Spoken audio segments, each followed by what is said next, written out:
Okey, dalam video kali ni saya akan terangkan dekat korang berkaitan dengan seorang tokoh yang bernama Ibnu Sina. Okey, kalau korang belajar sejarah Form 6 kan, korang confirm akan terdengar perkataan Ibnu Sina.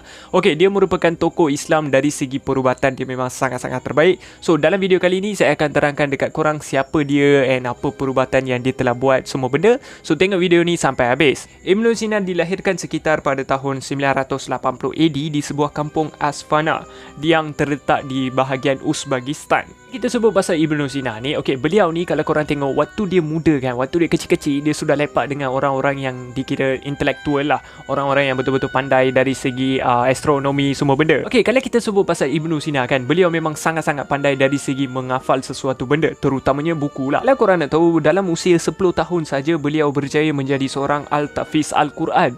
Kalau kita tengok Ibnu Sina ni, waktu beliau berusia 14 tahun, ilmu yang beliau ada jauh lebih tinggi daripada cikgu-cikgu yang dia ada.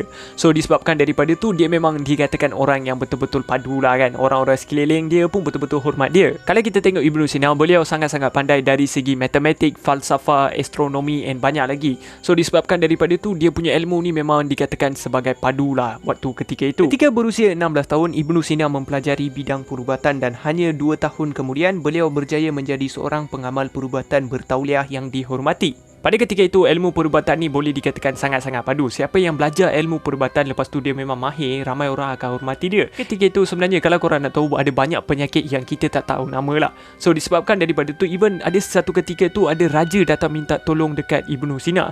So Ibnu Sina ni pun membantu raja tersebut lah. Bukan satu, bukan dua, tetapi banyak raja jugalah Ibnu Sina ni membantu. Kalau kita sebut pasal Ibnu Sina, beliau memberi banyak jasa dari segi ilmuan. Contohnya dia buat buku, lepas tu dia bagi banyak ilmu-ilmu kan.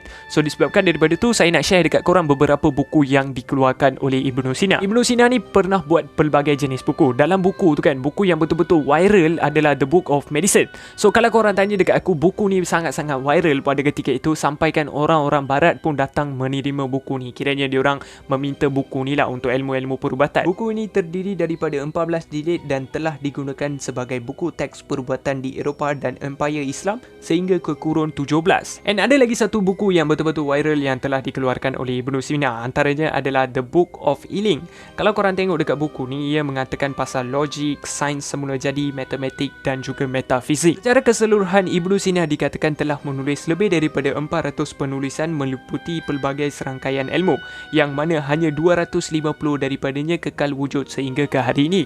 Kalau korang nak tahu lebih lanjut berkaitan buku-buku ni, sebenarnya korang boleh Google, ada banyak info berkaitan dengan buku ni. Cuma satu benda, kalau korang nak dapat actual buku yang ditulis oleh Ibnu Sina agak susah. Sebab apa? Macam aku cakap sebelum ni, 400 buah telah ditulis oleh Ibnu Sina, tetapi hanya 200 sahaja yang tinggal. So disebabkan daripada tu, buku-buku yang 200 tu pun even kemungkinan besar akan ada dekat museum-museum yang terkenal. Buku-buku yang dituliskan oleh Ibnu Sina mostly dalam bahasa Arab lah. Sebab apa? Kalau korang tengok waktu-waktu tu, semua buku dalam bahasa Arab. So disebabkan daripada tu, semua penulisan dia dalam bahasa Arab lah. And sebab apa bahasa Arab? Sebenarnya kalau korang tengok sebelum-sebelum ni, bahasa Arab ibarat macam bahasa yang sangat-sangat padu. Contoh macam sekarang, bahasa Inggeris kita guna dalam pelbagai jenis negara kan. Semua negara guna bahasa Inggeris. So dulu boleh dikatakan bahasa Arab sangat-sangat padu waktu tu. Ibnu Sina mengembuskan nafas terakhir pada usia 57 tahun dan disemadikan di Hamadan, Iran. Sebenarnya bukan setakat itu saja, beliau juga mempunyai sumbangan yang lain, antaranya muzik, astronomi, fizik dan banyak lagi. And bukan itu saja, beliau juga telah mencipta ubat bius dan mencipta benang khusus untuk penjahitan luka dan juga picagari dan alat bedah kain. Sebenarnya kalau korang tengok pada waktu ketika itu, tak ada kain yang khas digunakan untuk menjahit sesebuah luka lah kan. Bukan daripada tu, Ibnu Sina ni merupakan salah seorang individu yang menciptakan kain yang khusus untuk pembedahan luka. Okey, ini adalah betul-betul rumusan berkaitan dengan Ibnu Sina ni. So saya tak masuk lebih mendalam lagi. So kalau korang nak tahu lebih lanjut, korang boleh Google ataupun korang boleh subscribe channel saya untuk nak dapatkan lebih banyak info berkaitan Ibnu Sina ni pada masa yang akan datang. Jangan lupa share video ni supaya member-member korang pun tahu siapa itu Ibnu Sina, tokoh Islam yang ramai orang tak tahu. So make sure korang share. Kita jumpa dalam video-video yang akan datang. Bye-bye.